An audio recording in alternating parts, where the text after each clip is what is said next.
aujourd'hui, l'urbanisme est une dynamique irréversible. Le Sénégal aujourd'hui est à plus de 54% de zones urbanisées. Nous faisons face à énormément de défis, que ce soit sur le plan économique, sur le plan écologique, sur le plan de l'équité sociale.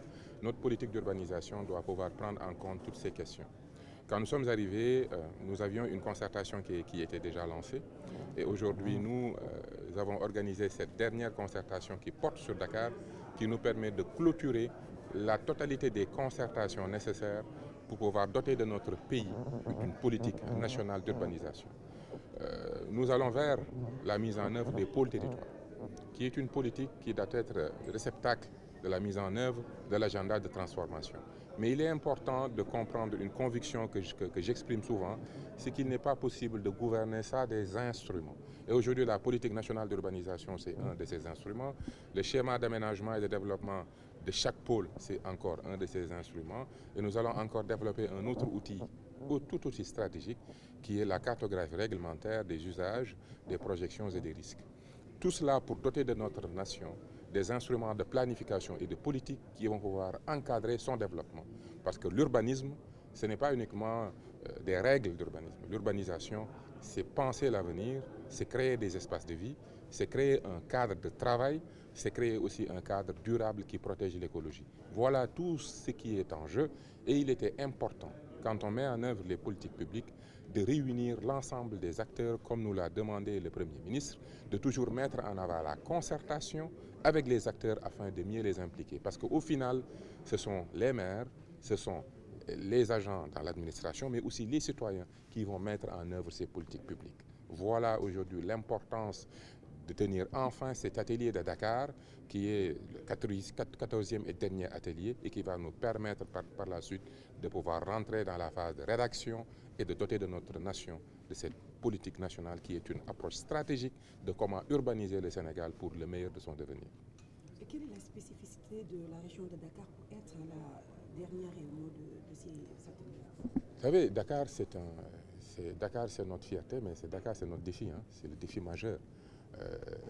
C'est plus de 4 millions de population, concentration du PIB, c'est les problèmes de congestion que nous avons, c'est l'étalement urbain, c'est la croissance urbaine. Dakar est aujourd'hui une des problématiques sur laquelle nous devons apporter des solutions.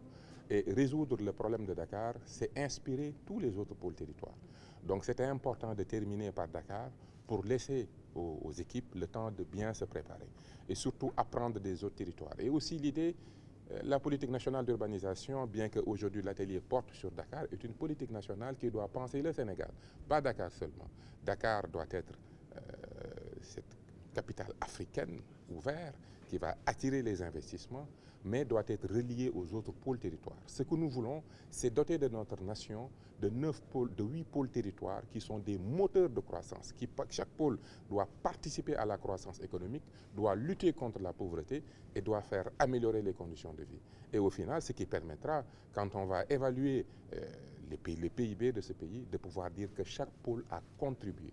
Mais Dakar ne pourra pas jouer son rôle si Dakar est congestionné, si Dakar est mal urbanisé, si Dakar est immobilisé. Dakar doit respirer, Dakar doit prendre de la hauteur, Dakar doit se reconfigurer, mais Dakar doit être une capitale que le monde doit pouvoir regarder. Aujourd'hui, notre défi, c'est de faire de sorte que quand un citoyen du monde pense venir visiter l'Afrique, Dakar doit être la capitale à laquelle il doit penser en premier lieu. Voilà le défi que nous avons et rééquilibrer les territoires de ce pays. Voilà l'importance de clôturer par Dakar et de prendre le temps d'avoir un retour d'expérience sur tous les autres points.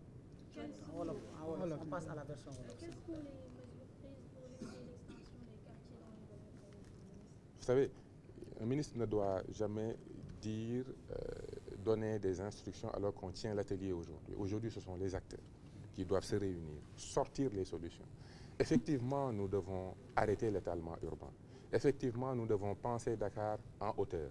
Effectivement, nous devons revoir notre manière de construire. Et c'est ça la vision qu'a donnée le président de la République, son Excellence, M. Bassirou Diomaye Diakhar Faye. Et aujourd'hui, le Premier ministre nous a demandé justement d'organiser cette concertation pour recueillir l'avis de tous les acteurs, des jeunes, des femmes, des experts, des associations, de nos partenaires, des étudiants, des professeurs, tout le monde doit se réunir parce que chacun a son mot à dire pour l'avenir de Dakar. Monsieur le ministre.